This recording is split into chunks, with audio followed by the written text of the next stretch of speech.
আচ্ছা, যাওয়া যাক মা ফ্লাইওভার ধরে। সোজা চললাম, রাস্তায় জ্যামজট নেই,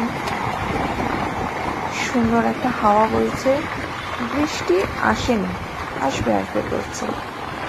রবিবারের সকাল, দোকানপাট বন্ধ, ছুটির মেজাজে পুরো কলকাতা। বেশ ভালো লাগছে যেতে।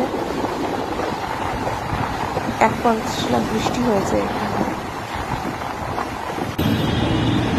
ডান দিকে শিয়ালদা ফেলে সোজা চললাম, গন্তব্য আমার মেছুয়া বাজার, হরিনাথ লেন। সবাই বুঝেই গেছে আমার গন্তব্যস্থান কেন।